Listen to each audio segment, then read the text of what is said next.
شوفوا بسهولة نزلت الشوكة. شايفين كيف ورق العنب محافظ على لونه؟ بهاي الطريقة لما بتغطوه بطبقة من ورق العنب بتحافظوا على لونه انه ما يسود. مين فينا ما بيحب اليالنجي؟ كلياتنا كبار وصغار بنحب اليالنجي. بفيديو اليوم حضرت لكم أطيب طنجرة يالنجي ممكن انكم تعملوها، وبلس كمان حضرت سبر حشوة خطيرة. فضلا لا تنسوا تضغطوا على زر الاعجاب ومشاركة الفيديو مع الاصحاب وتشتركوا بقناتي. خلينا نبلش فورا طريقة التحضير. رح احكي بالنسبة للخضرة. انا عندي هون باقة بقدونس، جرزة بقدونس كاملة كبيرة منقاية كتير مزبوط ومغسولة ومصفاية، 4 حبات طماطم، وعندي نص جرزة نعناع كمان منقاية ومغسولة، وعندي 3 حبات كبار من البصل الاخضر. فيكم تستبدلوا البصل الاخضر بالبصل العادي تبع الطبخ. هاي بالنسبة للخضار. فيكم تحطوا اضافات تانية مثل الفلفل الخضراء او الحمراء، هذا الشي بيرجع لكم، بس انا عم بحكي على طريقتي.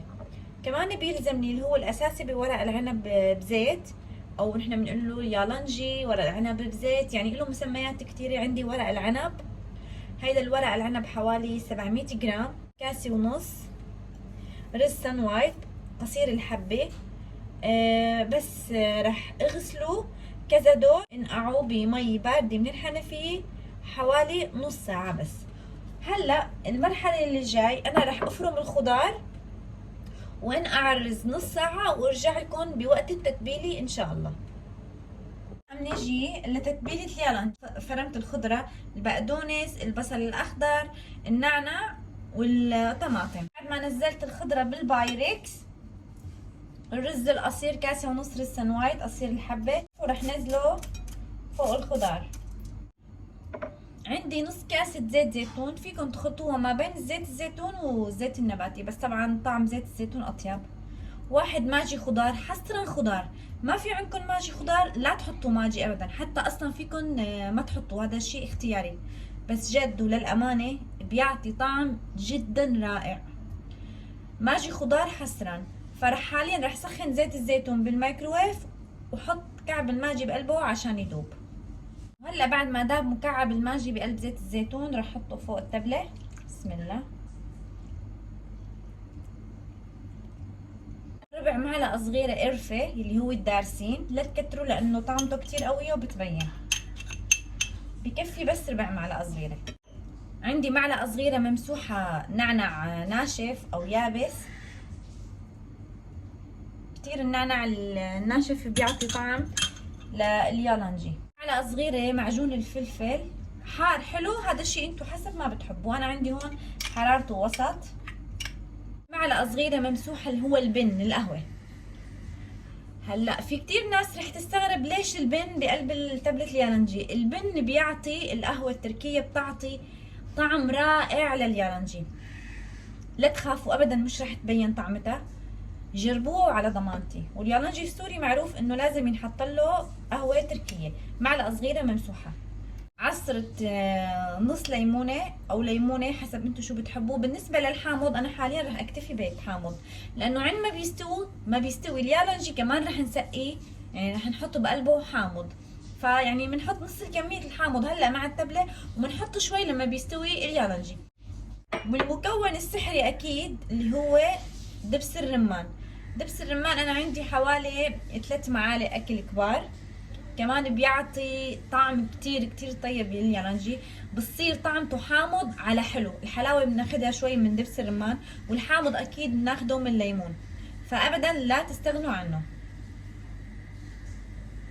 تبلة اليالنجي بتكون صارت جاهزة عندي بهيدا الشكل. هلا رح شوفكم ان شاء الله بمرحلة لف ورق العنب. شايفين شكلهم احلى؟ عن جد جربوا طريقة التبلة كتير كتير رح تعجبكم. انا ما حطيت ملح على فكرة لاني حطيت ماجي خضار وفي نسبة ملوحة، فلما بنطبخ اليالنجي بنحطه على النار وقتها بنشيك على الملح. رح نجي لمرحلة لف ورق العنب. بالنسبة لورق العنب هيدا الجزء القاسي بيكون فوق، يعني بنحط الحشوة هون، والجزء الناعم من الورقة بيكون من الأسفل. نحطها بهيدا الشكل، بنخلي الطرف القاسي لفوق. وبالنسبة لكمية الحشوة عادية، يعني مو كتير ولا قليل، بهيدي الطريقة.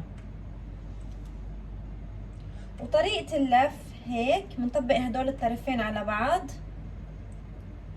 وبعدين شوي بنضغط عليها ومنجيب الجناب ومنسكرهم بهاي الطريقة.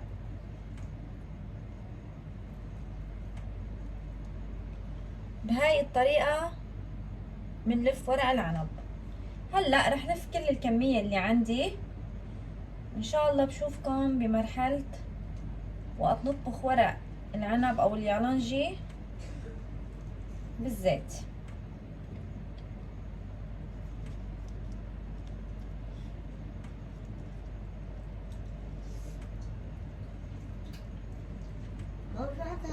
وهلا هيك بكون انا خلصت اليالنجي، لفيته كله. حاليا رح سطره بهيدا الفايركس، وان شاء الله وقت بدي اطبخه برصه بالطنجرة.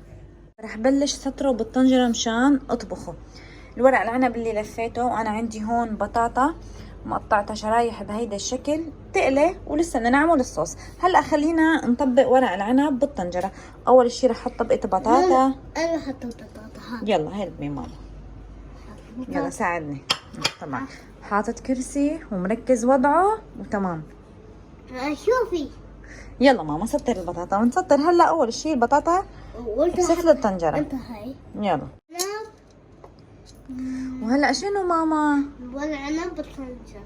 هلا بنحط ورق العنب بالطنجرة. يا الله، بدك دخيله اللي عم بيساعدني انا، دخيله.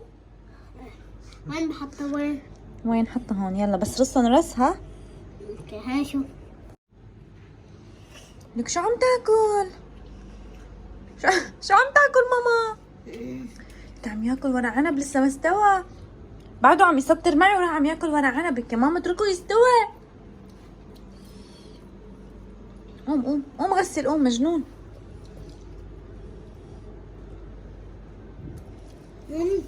لا قوم كمان، عاجبه الوضع.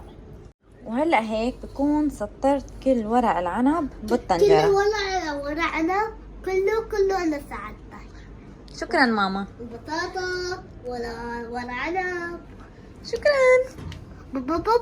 لا لحقانين، خليني اعرف كيف نطبخ ورق العنب. سطرناه كله بالطنجرة. اللي راح اعمله هلا، راح اجيب طبقة ورق عنب بهيدا الشكل واحطها فوق الورق. ليش؟ كرمال ما يسود، كرمال يضل لونه اخضر وما يسود. بهاي الطريقة بكون غطيت وجه الطنجرة كلياته ورق عنب. هلا رح نحضر للصوص. احط بالماء مي تقريبا دافية، نص فنجان قهوة زيت زيتون. فيكم تخلطوا بين زيت الزيتون وزيت النباتي، انتو حرين. معلقة صغيرة ملح، وراح خلطهم. هلا في شغله بدي لكم اياها، فيكم بهاي المرحله تحطوا دبس رمان، بس انا ما رح احط لاني انا حطيت بالحشوه. اذا حطيت بالمرق رح يسود عندي ورق العنب، يصير لونه اغمق وانا ما بدي هذا الشيء. بالنسبه لليمون بنحطه قبل ما يستوي ورق العنب بشوي. عندي هاي التقله رح احطها بهيدا الشكل. حط هاي التقله بهيدا الشكل كرمال ما يتحرك ورق العنب، ورح اصب الصوص كله فوقه بهاي الطريقه. بسم الله الرحمن الرحيم.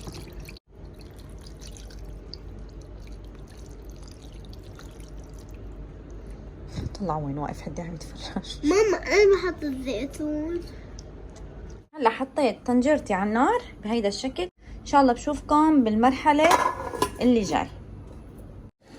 وهلا ورق العنب طفيت عليه له حوالي ساعه ونص. هلا حاليا رح شيل التقله. بسم الله. واتركه بهاي الوضعية بس لحتى يبرد لانه كتير سخن. بس رح اورجيكم كيف ورق العنب محافظ على لونه. شوفوا بسهولة نزلت الشوكة. شايفين كيف ورق العنب محافظ على لونه؟ بهاي الطريقة لما بتغطوه بطبقة من ورق العنب بتحافظوا على لونه انه ما يسود. شوفوا ما احلى شكله.